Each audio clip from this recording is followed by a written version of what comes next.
नमस्कार। ये जो कार्यक्रम थोड़ा आपको विशेष लगता होगा, इस बार बजट के बाद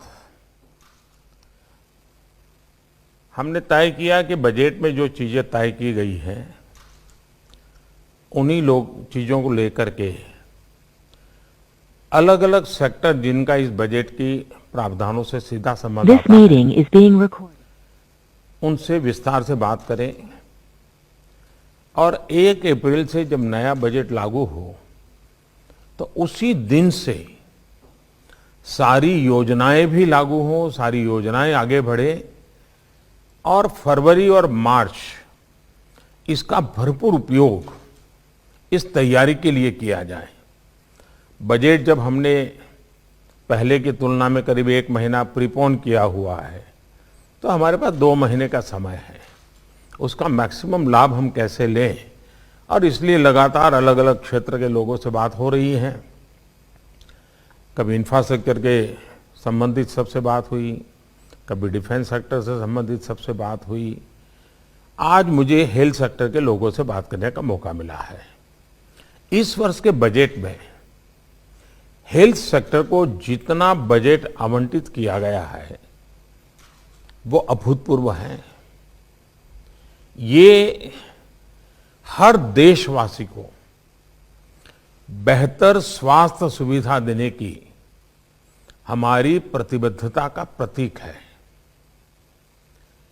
बीता वर्ष एक तरह से देश के लिए, दुनिया के लिए, पूरी मानव जात के लिए और खास करके हेल्थ सेक्टर के लिए एक प्रकार से अग्नि परीक्षा की तरह रहा था। मुझे खुशी है कि आप सभी देश का हेल्थ सेक्टर इस अग्नि परीक्षा में हम सफल हुए हैं। अनेकों की जिंदगी बचाने में हम कामयाब रहे हैं। कुछ महीनों के भीतर ही जिस तरह देश ने करीब 2500 लैब्स का नेटवर्क खड़ा किया,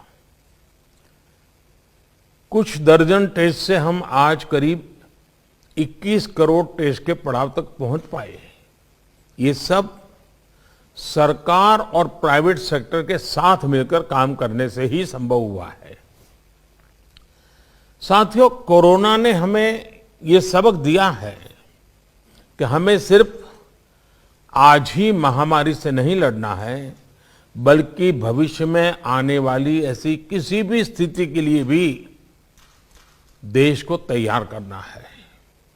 इसलिए हेल्थ सेक्टर से जुड़े हर क्षेत्र को मजबूत करना भी उतना ही आवश्यक है।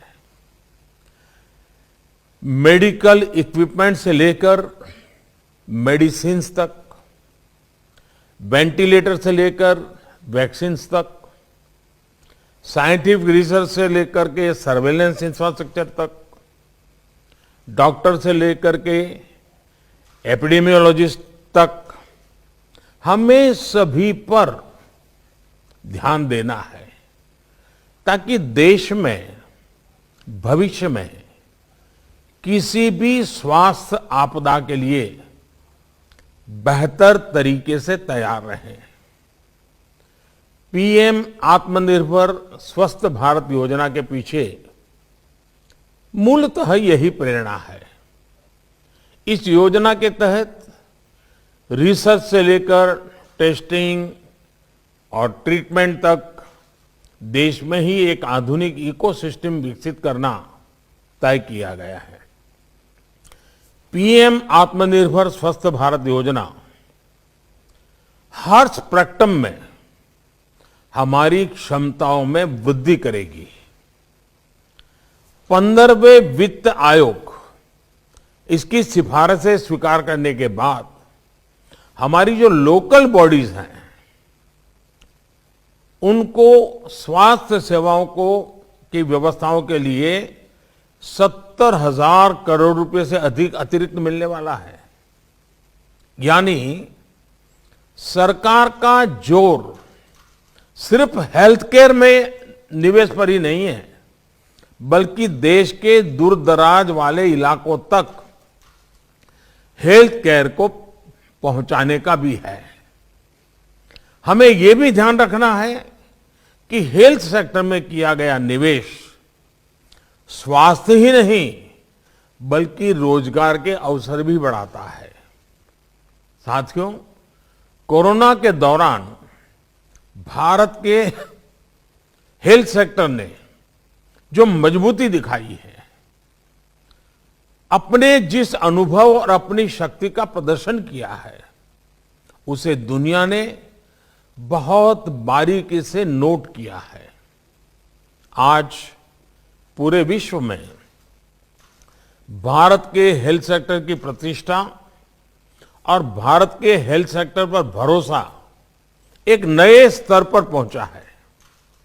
हमें इस भरोसे को ध्यान में रखते हुए भी अपनी तैयारियां करनी है। आने वाले समय में भारतीय डॉक्टरों की डिमांड विश्व में और ज्यादा बढ़ने वाली है और कारण है ये भरोसा। आने वाले समय में भारतीय नर्सेज, भारतीय पैरामेडिकल स्टाफ की डिमांड पूरी दुनिया में बढ़ेगी, आप लिख करके रखिए। इस दौरान भारतीय दवाइयां और भारतीय वैक्सीनों ने एक नया भरोसा हासिल किया है। इनकी बढ़ती डिमांड के लिए भी हमें अपनी तैयारी करनी होगी। हमारे मेडिकल एजुकेशन सिस्टम पर भी स्वाभाविक रूप से लोगों का ध्यान जाएगा, उस पर भरोसा बढ़ेगा। आने वाले दिनों में दुनिया के और देशों से भी मेडिकल एजुकेशन के लिए, भारत में पढ़ाई करने के लिए विद्यार्थियों के आने की संभावना भी बढ़ने वाली है और हमें इसे प्रोत्साहित भी करना चाहिए।